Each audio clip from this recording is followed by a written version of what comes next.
years old. That boy is Sundar. He is my treasurer. We are members of the Squirrel Club. Every month, he will come to my house and I will give him the money in my piggy bank. This is my Amma. She always tells me to save money.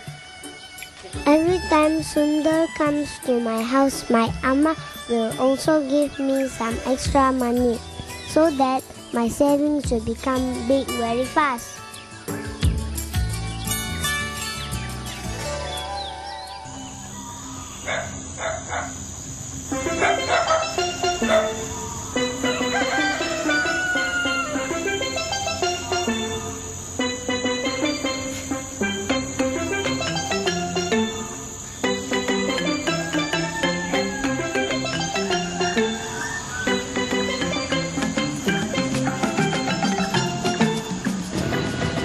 This place is Sungai Tinggi Estate. I live here with my Appa and Amma. It is our home. My Appa told us that because he is working in the estate, so we have to stay here.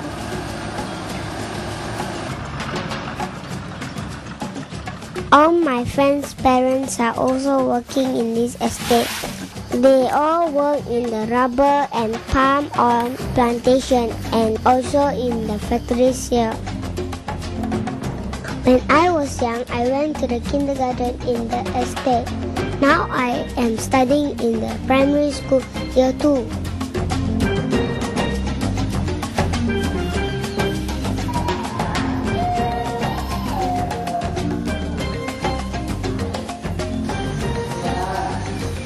We have almost everything in the estate: playground, childcare center, temples, shops.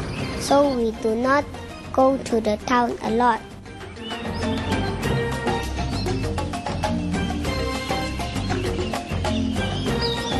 This place becomes very quiet when everybody is already in the fields or factory and the children are at school. This is the time my Amma will sweep the floor and do other housework.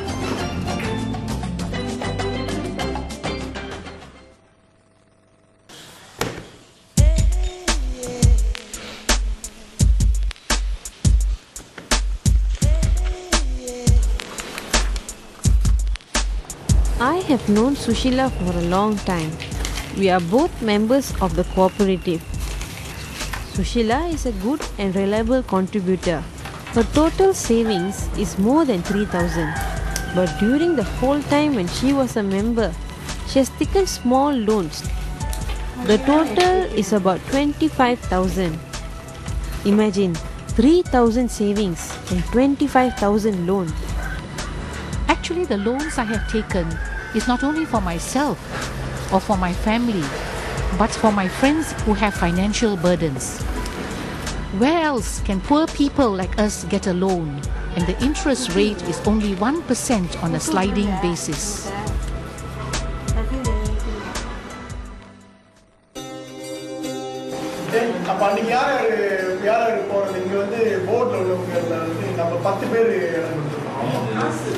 Globally today there is a concerted effort to reach out to about 100 million poor in the world.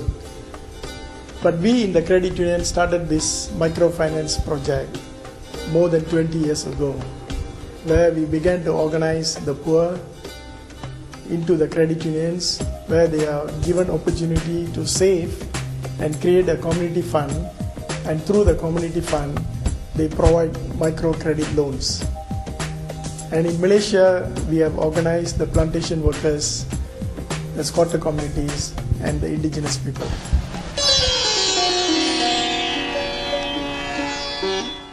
Plantation workers are one of the most marginalized groups in Malaysia today. They were brought to Malaysia during the British occupation to work in the rubber and oil palm estates. They work very hard but they receive little pay. The management of the estate focuses on profit making only. Therefore, this results in low wage, lack of basic amenities, and bad treatment of the workers in the estates. At the end of the month, when they can't meet the ends, they normally resort to jewel shops or go to the moneylenders to borrow money at a high rate of interest. The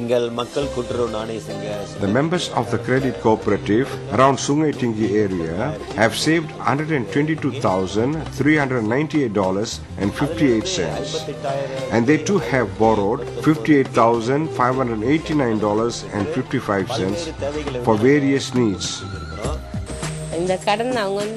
We use the loans to pay for house expenses, children's education, and also as a down payment to buy a house.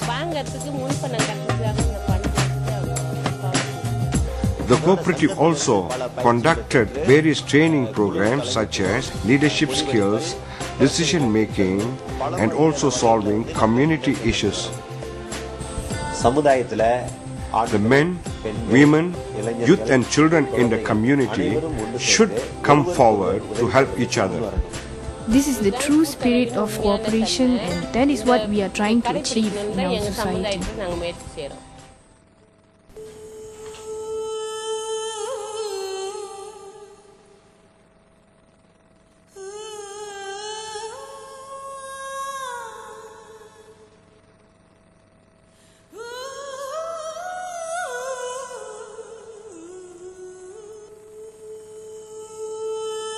Due to culture and tradition, women, especially the wife, don't have a status in the family or in the society. Their opinions are not heard and not valued at all. This aspect of culture also reflected in the credit union meetings. The women do not speak much when the men are around due to shyness, fear and inferiority complex. Most of the time, the men dominate the meetings. That's why we have to bring the women separately to train them before integrating them with the men. That's how we started to organize women groups where women can come together to share their experiences and discover themselves and their talents. When I first joined the women's meeting, I felt very shy. When it was my turn to speak, I was afraid, my voice trembled, and I even tried to hide. But the trainers were very good. They used a lot of games to help us to understand the issues better. Later on, my fears disappeared and I felt more confident. In the women's group, we talk a lot about our own problems, and we realized that we can also help one another to solve these problems.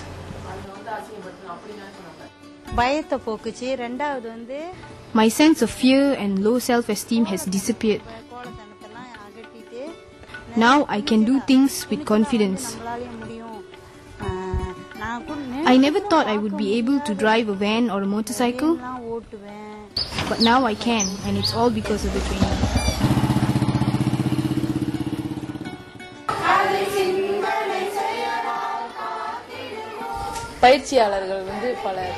The trainers gave us a lot of skills training, and they brought out my talents. Because of this, I began to feel that I also can take up leadership. Now, I am the secretary of the women's group and also a committee member of the Sungai Tinggi Credit Cooperative. The trainings were not only for the women, but also the men. My husband attended these trainings. The trainers used drama, games and storytelling methods to depict problems in the family, society and workplace. This helped the men and women to understand the problems better.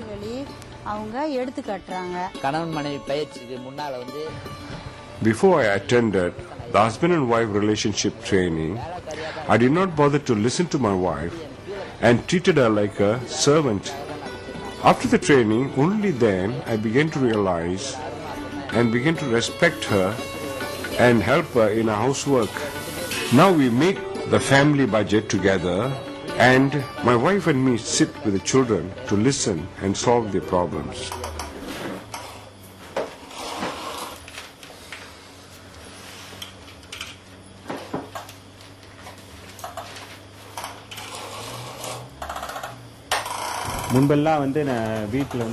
Before, I did not take any responsibilities in the family.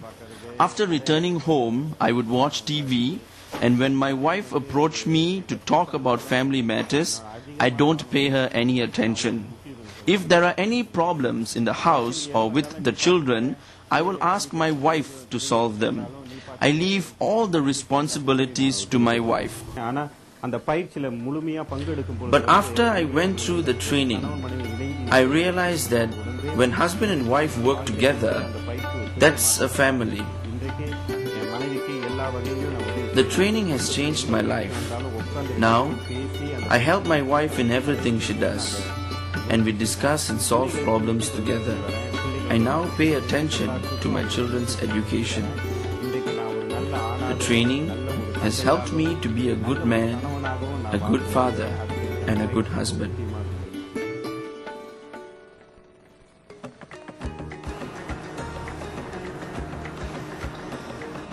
Besides my daughter Amy, I also take care of 3 of my friends' children. This is quite a demanding task. The Credit Cooperative also gave us training on proper childcare and early childhood education. I have learned that good childcare starts from home, and that parents have a very important role to play in the development of a child.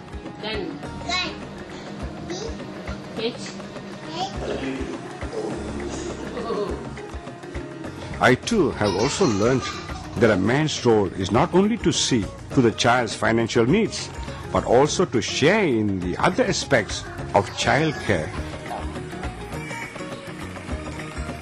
As parents, we should give our children the freedom to learn, to discover themselves, and to realize their full potential.